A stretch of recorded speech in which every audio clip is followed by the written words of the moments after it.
No, this is not a DVD player, even though at first glance it might look like one. The ROG NUC 970 is a gaming mini PC, and it brings to mind the saying that good things come in small packages. So, if you want a desktop that's as small as a powerful and well-built laptop, then stick with me in this video as we explore what the ROG NUC is all about. It's about the width of 3 hands and slightly longer than one, or to be more specific, 270 by 180 millimeters. These dimensions might make you think of a laptop, not a classic desktop, but that's what we are dealing with here. Just like many laptops are designed as desktop replacements, we can consider the ROG NUC a laptop replacement. You can take it with you in a backpack and go anywhere as long as your destination has peripherals and a monitor. The weight isn't an issue either, as the scale needle doesn't go beyond 3 kilograms, so you don't have to worry about breaking your back. But no matter how small this NUC is still huge compared to older NUCs developed by Intel and not by Asus. To better understand what I'm talking about, we'll need to take a brief look at the history of these mini PCs. Initially, Next Unit of Computing, which is what NUC actually stands for, was a line of miniature PCs developed by Intel and launched at the beginning of 2013. The NUCs back then were designed as office desktops, so small that you could hold them in the palm of your hand, and they weighed about a kilogram. That's how things worked for 10 years, until last summer, when the processor manufacturer announced it was exiting the mini PC market and would no longer produce the NUC series. Asus quickly jumped in to fill the void left by Intel and took on the continuation of the series. Another interesting thing is that besides office NUCs, we now have an ROG series NUC, which means gaming. When it comes to today's model, Asus has abandoned the series' modest origins in favor of gaming performance. The next logical question is this: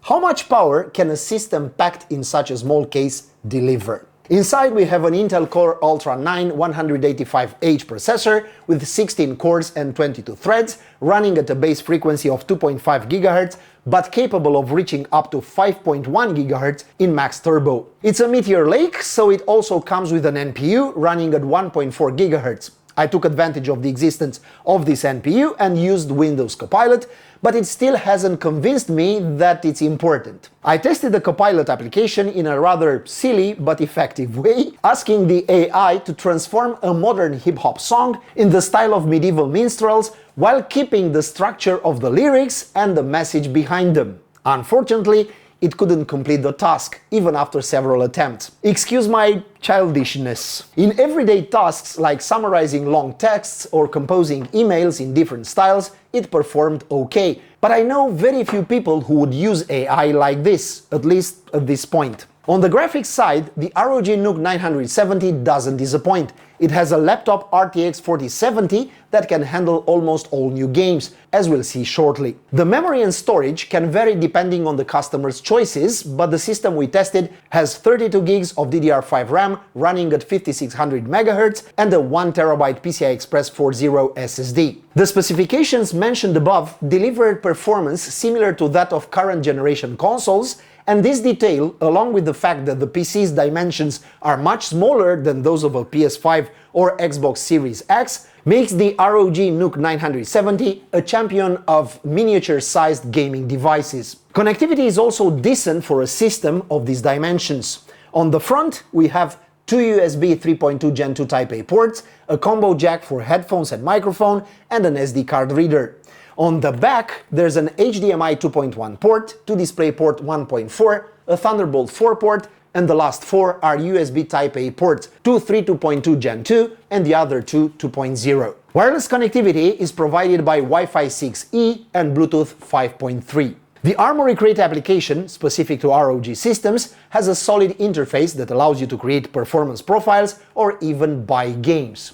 And as I've said too many times already, at least in theory, we're dealing with a system made especially for gaming. So let's run some games. For this, I used an ROG gaming monitor with QHD resolution and a 144Hz refresh rate, perfect for a system like this. I decided to start with the most popular shooters at the moment, namely Counter-Strike 2 and Call of Duty Warzone 2. These aren't the most demanding titles, especially Counter-Strike, but given their popularity, I think many will be interested in how this mini PC handles them. I launched CS2, and the first thing I did was set the graphics to the maximum values at native resolution, obviously, and joined a deathmatch. Just as I expected, the frames comfortably stayed above 150 throughout the matches.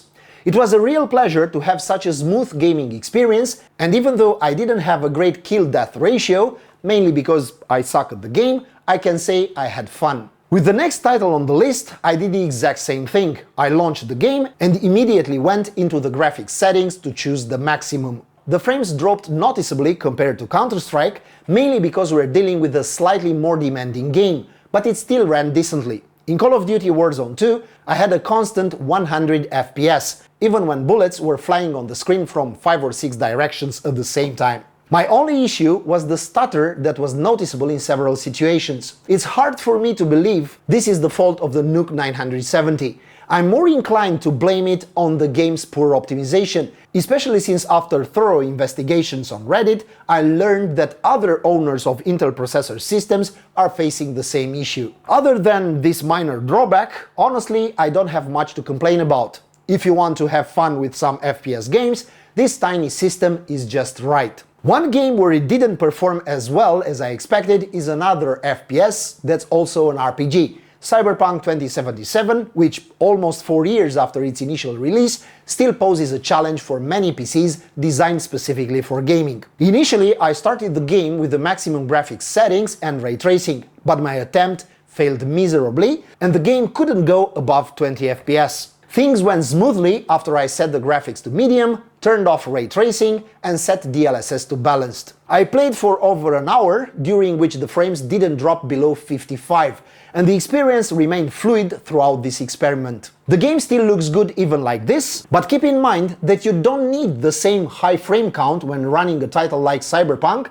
compared to CS, Warzone, or another competitive game. And in case you're tired of these 3 FPS games, let's move on to classic RPGs. One game I had to test is Ghost of Tsushima. The game looks absolutely stunning and runs brilliantly, even with the graphics settings at maximum values. It comfortably stayed in that sweet spot of 60 FPS, and any trace of stutter present in other titles was completely absent here. And the last game I had the pleasure of playing on the NUC 970 was Assassin's Creed Mirage, which, even though it doesn't demand much from a PC, is still a game released less than a year ago, so it's as current and modern as it gets. Just like before, I had a superb experience, both visually and in terms of fluidity. The game didn't drop below 70 frames per second, except in a few very demanding moments, and the average value consistently exceeded 80 FPS. Throughout an entire day of intense gaming, the mini PC held its ground. Temperatures didn't rise too much, not even under full load. Typically the graphics card had a temperature of 70 degrees Celsius and the processor 80 degrees Celsius, which I would say is more than acceptable. The only game that slightly raised the processor's temperatures was Cyberpunk 2077, especially in the crowded city areas with NPCs and cards. Other than that, I have nothing unpleasant to report. A quick browse of the internet and a few downloads later, I had the SSD loaded with monitoring and stress testing software like Cinebench R23, OCCT, HW Info and 3D Mark, and I got to work. It didn't take long for me to notice something I didn't like at all, but should have expected. Components designed for a laptop behave like in a laptop. The first issue is related to the distribution of available power between components. The PC essentially has to optimally share the power it has. What does this mean? That when the graphics card is under full load, the processor's power drops below 50 watt. If that wasn't bad enough, the processor is in thermal throttle even when not under pressure, and the recorded temperature of 103 degrees Celsius is not out of the question. Yes, maybe the ROG NUC 970 is more like a laptop without a display than an actual desktop. But I understand how the system was designed, so I won't put too much blame on Asus. It's a PC meant for gaming, so it was natural for the graphics card to take priority. Maybe this is a deal breaker for some, but for me it's not that important since it performed okay in the games I ran. Okay, so far we've learned that at times the components can't reach their maximum potential, But that didn't tell me much about how this system compares to others of its kind. So I decided to run a few synthetic tests just to try to regain some confidence in the NUC 970. I started with 3DMark benchmarks, and I can tell you the results were not negligible. In TimeSpy I scored 12,555 points, which placed the ROG Mini PC above the average gaming laptops from last year, but below gaming desktops from the same period. I continued with PCMark 10, where the score of 7,413 points once again placed the processor in the average of gaming laptops and weaker desktops in the same category. Cinebench R23 was next on the list, and the results were decent here too. 1,801 points in single-core and almost 19,000 in multi-core. These aren't the best results, but they're acceptable considering it's a laptop processor, not a desktop one. I won't bore you much longer with synthetic tests, so the last one I did was Geekbench 6. Here I was a bit disappointed with the results, as they were weaker than in the other benchmarks compared to similar systems. 2,364 points in single-core, and in multi-core, the ROG Nux processor positioned below the i5 14500 with a score of 13,174 points. The results weren't great, but they were acceptable considering what's under the hood. And so we reach the conclusion of this review. The ROG NUC 970 has proven to be a decent system, but it comes with enough drawbacks that might make you think twice before spending $2,000 on something like this. A pre-built desktop at the same price can deliver substantially better performance, not to mention a custom system that would crush it in every aspect except for size. I wouldn't say I'm willing to pay $2,000 for a PC that aims to be a desktop, but has laptop components and behavior. Or I'd rather buy a laptop directly and avoid the headaches caused by a portable desktop, even if it's miniaturized. We'll stop here, but not before asking you, what do you think of the ROG NUC? Would you spend your money on something like this, or are you satisfied with more traditional solutions? Alright, I'll leave you now. Subscribe here on the channel. Thank you for following us, and we'll see you next time. I'm Dan, and I wish you good luck.